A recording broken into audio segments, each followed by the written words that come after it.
Dia 203, Juízes, capítulo 5. Então Débora e Baraque, filho de Abinoam, entoaram esta canção de louvor, celebrando a grande vitória. Os chefes de Israel foram na frente e o povo foi atrás alegremente. Bendigam o Senhor. Ouçam, ó reis, príncipes, escutem. Eu cantarei ao Senhor, Deus de Israel. Quando nos conduziu de Seri, marchando pelos campos, desde os campos de Edom, a terra tremeu. Os céus gotejaram, sim, as nuvens despejaram água, e os montes se derreteram diante do Senhor. Até o monte Sinai estremeceu diante do Senhor, Deus de Israel. Nos dias de Sangar, filho de Anate e de Jael, cessou o movimento nas estradas, e os viajantes tomavam caminhos tortuosos. As aldeias de Israel ficaram desertas e adormecidas, até que eu, Débora, levantei-me por mãe em Israel. Quando Israel escolheu novos deuses, esse desvio favoreceu a guerra, e entre a 40.000 israelitas não se via um só escudo nem lança.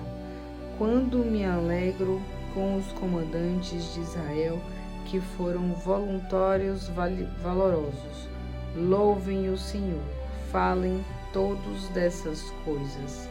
Vocês que montam jumentas brancas, vocês que sentam em ricos tapetes e vocês que andam a pé, ao som da música daqueles que cuidam das águas das pastagens, falam dos atos justos do Senhor em favor dos guerreiros de Israel, permitindo então ao povo do Senhor que voltasse feliz aos seus lares. Desperte, Débora, desperte, desperte, acorde e entoe uma canção. Levante-se, Baraque, e leve presos aqueles que queriam prender vocês, ó filho de Abinoam. Do monte Tabor, pelas vertentes, desceu o restante dos valentes. O povo do Senhor, em meu auxílio, marchou contra inimigos poderosos. Alguns vieram de Efraim, os que tinham suas raízes em Ameleque. E seguindo os passos de Débora, marcharam multidões de Benjamim. De Maquir desceram comandantes e de Zebulon os que levam a vara do comando. Foram com Débora também os príncipes de Isacar. Isacar seguiu a Baraque e com ele chegou ao vale. Mas vários grupos de Ruben discutiam fortemente. Por que vocês ficaram em casa entre os currais para ouvir os balidos dos rebanhos? Ouçam, na tribo de Ruben houve grande discussão. Gileade permaneceu do outro lado do Jordão, e porque Dan permaneceu junto aos seus navios, e porque Aser ficou na praia sentado, descansando nas baías. Mas a tribo de Zebulon e os homens de Naphtali arriscaram a própria vida nos campos de batalha. Vieram reis e guerrearam. Os reis de Canaã guerrearam em Tanak, junto às fontes de Megido, mas nada conseguiram e não levaram bem algum. As estrelas do céu lá nas suas órbitas lutaram contra Cícera. O ribeiro Quisson arrastou o inimigo, aquele antigo ribeiro, o ribeiro de Quisson. Avante, ó minha alma, seja firme. Os cascos de cavalo galopando socavam o chão, os cavalos dos guerreiros galopando.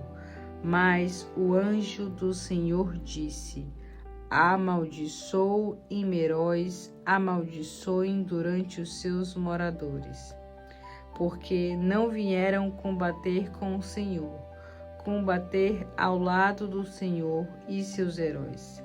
Dentre todas as mulheres seja bendita Jael, mulher de Eber, o queneu. Sim, dentre todas as mulheres que habitam as tendas de Israel, seja bendita Jael. Ele pediu água, leite, ela deu, em taça digna de príncipe, e a nata ofereceu. Com a mão esquerda pegou a estaca e com a direita o martelo. E a Cícera golpeou, furou, rachou e transpassou sua cabeça. Aos pés de Jael foi caindo e ficou lá estirado.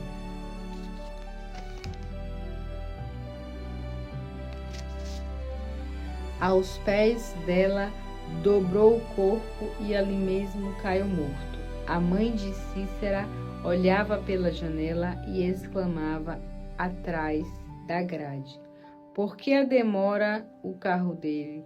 Por que não ouço o ruído de trotar dos seus cavalos?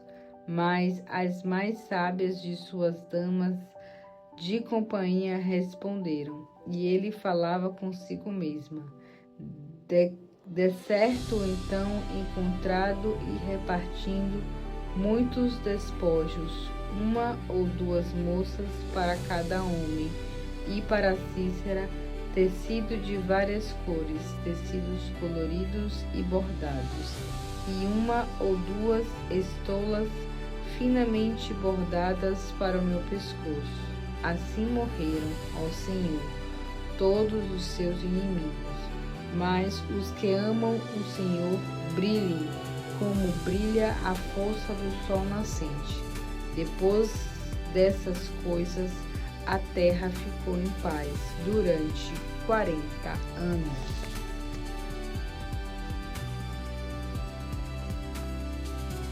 Atos capítulo 9. Enquanto isso, Saulo ameaçava de morte os discípulos do Senhor.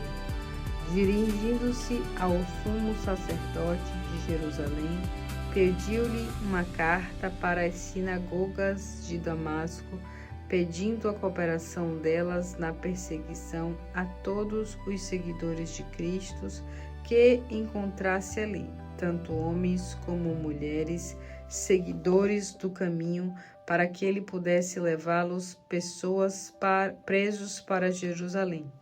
Quando Saulo estava se aproximando de Damasco em sua missão, de repente uma luz do céu brilhou ao redor dele.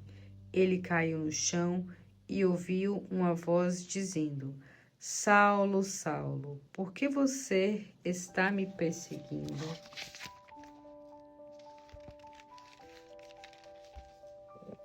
E a voz respondeu: Eu sou Jesus, aquele que você está perseguindo. Agora levante-se, entre na cidade e lá espere minhas próximas instruções.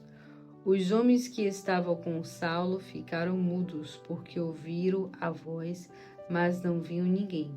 Quando Saulo se levantou do chão, percebeu que estava cego. Ele teve de ser conduzido para Damasco e esteve lá 3 dias cego. Ele ficou sem comer e beber. Ora, havia em Damasco um crente chamado Ananias. O Senhor falou com ele numa visão: Ananias. Pronto, Senhor, respondeu ele. O Senhor lhe disse: vá à rua chamada direita e procure a casa de um homem chamado Judas. Lá pergunte por Saulo de Tarso. Ele está orando. Eu lhe mostrei numa visão um homem chamado Ananias entrando e impondo as mãos sobre ele para que voltasse a enxergar. Mas, Senhor, exclamou Ananias, eu sei das terríveis coisas que esse homem vem fazendo aos santos em Jerusalém, e ouvimos que ele traz consigo ordens de prisão da parte dos sacerdotes principais para todos os que invocam o seu nome. Porém, o Senhor disse a Ananias: vá fazer o que eu digo, porque esse homem é o meu instrumento escolhido para levar o meu nome aos gentios e aos reis e perante o povo de Israel. E eu mostrarei a ele quanto deve sofrer pelo meu nome. Então Ananias foi, encontrou Saulo em casa, pôs as mãos sobre ele e disse: Irmão Saulo, o Senhor Jesus, que apareceu a você na estrada, me enviou para que você possa ficar cheio do Espírito Santo e recuperar sua vista. No mesmo instante, foi como se tivesse caído escamas dos olhos dele, e Saulo pôde enxergar outra vez e foi batizado. Então ele comeu e ficou forte novamente. Saulo permaneceu com os discípulos em Damasco vários dias e foi para a sinagoga a fim de anunciar que o Jesus é o Filho de Deus. E todos os que ouviam Saulo ficavam maravilhados. Este não é o mesmo homem que perseguia tão ferozmente os seguidores de Jesus em Jerusalém? Perguntavam eles. E nós sabemos que ele veio aqui para prender a todos e levá-los presos aos sacerdotes principais. Saulo se fortalecia cada vez mais na pregação e os judeus de Damasco não podiam resistir às suas provas de que Jesus era verdadeiramente o Cristo. Depois de algum tempo, os líderes judaicos resolveram de comum acordo matá-lo, mas Saulo foi informado dos planos deles, que estavam vigiando os portões da cidade dia e noite, preparados para matá-lo. Então, durante a noite, alguns dos discípulos desceram Saulo num cesto através de uma janela no muro da cidade. Ao chegar a Jerusalém, ele tentou encontrar com os discípulos, porém todos estavam com medo dele. Pensavam que estava fingindo e que não fosse realmente um discípulo. Então, Barnabé levou Saulo aos apóstolos e contou como ele tinha visto o Senhor no caminho de Damasco, o que o Senhor tinha dito e tudo a respeito de sua poderosa pregação no nome de Jesus. Assim, eles receberam Saulo e depois disso ele andava livremente em Jerusalém, pregando corajosamente em nome do Senhor. Foi então que alguns dos judeus de língua grega com as quais ele tinha discutido conspiraram para matar Saulo. Contudo, quando os outros crentes souberam deste perigo, levaram-no a Cesareia e o enviaram à cidade dele, Tarso. Enquanto isso, a igreja tinha paz em toda a Judeia, Galileia e Samaria, e crescia em força e em número. Os crentes aprendiam a andar no temor do Senhor e na consolação do Espírito Santo. Pedro viajava de um lugar para outro a fim de visitar a todos, e em uma de suas viagens foi visitar os crentes na cidade de Lida. Ali ele encontrou um homem paralítico chamado Enéas, acamado havia 8 anos. Pedro disse: Enéas, Jesus Cristo vai curar você. Levante-se e faça a sua cama. E ele levantou-se no mesmo instante. Então a população inteira de Lida e de Sarona voltou-se para o Senhor quando viram Enéas curado. Na cidade de Jope havia uma mulher chamada Tabita, que em grego é Dorcas, uma crente que estava sempre praticando boas obras e dando esmola. Por esse tempo ela ficou doente e morreu. Os amigos dela prepararam o sepultamento e puseram Dorcas numa sala elevada. Mas quando souberam que Pedro estava perto de Lida, mandaram 2 homens dizer-lhe: por favor, venha depressa para Jope. Assim Pedro foi com eles, e logo que chegou, levaram Pedro para cima, ao lugar onde Dorcas estava. A sala se encontrava cheia de viúvas que choravam e mostravam-lhes os vestidos e outras roupas que Dorcas tinha feito para elas. Mas Pedro pediu que saíssem todas do quarto, e então se ajoelhou e orou. Voltando-se para a mulher morta, disse: levante-se, Tabata. E ela abriu os olhos. Quando viu Pedro, sentou-se. Tomando-a pela mão, ajudou-a a levantar-se. Então chamou os santos e as viúvas, apresentando-a viva. A notícia correu por toda a cidade, e muitos creram no Senhor. Pedro permaneceu muitos dias em Jope, morando em Simão, o curtidor. Jeremias, capítulo 18. Esta é outra mensagem que o Senhor mandou a Jeremias. Desça a casa onde se fazem panelas de jarros de barro, porque lá vou falar com você. Então fui à casa do oleiro que o Senhor me tinha indicado. Lá encontrei o oleiro trabalhando na sua roda, mas o vaso de barro que ele estava formando não saiu do seu agrado. Por isso, amassou novamente o barro e começou a fazer um novo jarro conforme queria. Então o Senhor falou comigo: o povo de Israel, por acaso, não posso fazer com vocês a mesma coisa que este oleiro fez com o barro? Pergunta o Senhor. Como o barro está nas mãos do oleiro, assim vocês estão na minha mão, ó casa de Israel. Em qualquer momento, posso dizer que vou arrancar, derrubar ou destruir qualquer nação ou reino. Se esse povo se arrepender dos seus pecados e deixar de fazer maldades, eu não destruirei o país como tinha planejado. Por outro lado, se eu prometer tornar forte e poderosa uma nação, e ela se entregar ao pecado desobedecendo as minhas ordens, então me arrependerei e não darei mais as bênçãos prometidas.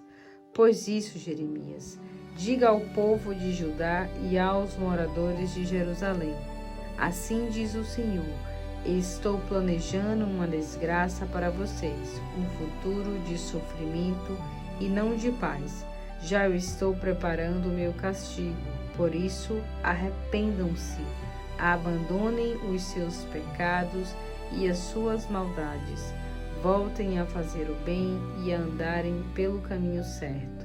Mas eles responderam: não perca seu tempo pedindo para mudarmos nossa maneira de viver. Não queremos viver sob as ordens de Deus. Preferimos fazer o que o nosso próprio coração deseja, como todas as nossas maldades e teimosia. Portanto, assim diz o Senhor: que coisa incrível! Nem os povos que adoram falsos deuses poderiam fazer uma coisa tão ruim assim. Que pecado horrível você cometeu, ó Virgem Israel! Poderá desaparecer a neve nas encostas rochas do Líbano? Poderão os riachos de água bem fria que descem pelas encostas do Monte Hermon parar de fluir? São coisas dignas de confiança, mas o meu povo não é. Todos eles se esqueceram de mim e agora adoram ídolos inúteis. Esses ídolos os fazem tropeçar em seus caminhos, fazendo os israelitas andarem por caminhos cheios de perigos em estradas não alterradas. Por causa dessa adoração de falsos deuses, a terra de Israel ficará deserta e será tema de constante zombaria. Quem passar por ela ficará chorando ao ver tamanha destruição e balançarão a cabeça. Vou espalhar o povo de Israel pelo mundo, como o vento leste espalha a poeira do deserto. Quando eles estiverem sofrendo com meu castigo, eu lhe mostrarei as costas e não o meu rosto. Então disseram: venham, vamos nos livrar de Jeremias. Nós temos nossos próprios sacerdotes. Eles poderão nos ensinar o certo e o errado.